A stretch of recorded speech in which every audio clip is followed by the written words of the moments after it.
The average rate of success in a cold call right now, according to Gong, is 1.48%.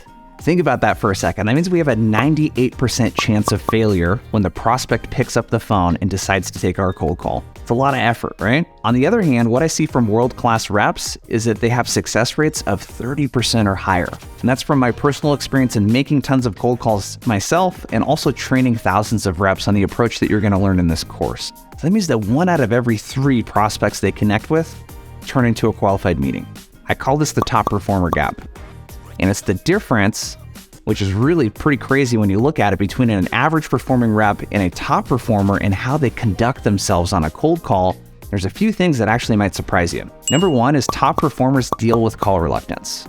So they get scared to pick up the phone as well, but they do it anyways.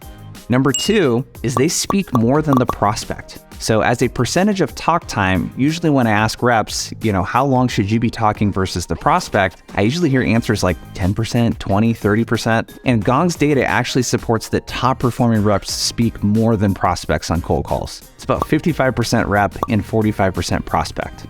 Third, they do not pitch or talk about their solution. So they don't lead with a pitch about why they think it would be helpful to have a meeting with them. And they actually make the prospect ask them what their company is and what their solution does. It's pretty interesting. Number 4, they do discovery.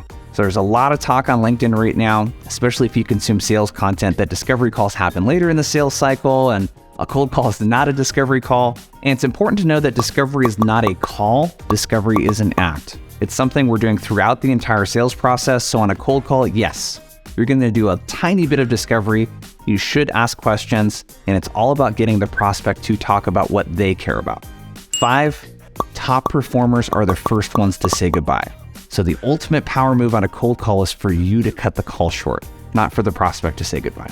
The first thing we're going to cover today is call reluctance. So if you deal with it, totally normal. I'm going to give you some quick tips that you can use to manage your call reluctance and keep it from holding you back from being successful on the phones. Second, we'll talk about how to nail the first impression in the first 30 to 60 seconds of the cold call. Third, we'll talk about what I call the hook. So you're going to learn how to ask powerful questions and engage the prospect. And lastly, we'll talk about how to close and say goodbye. So let's dig in.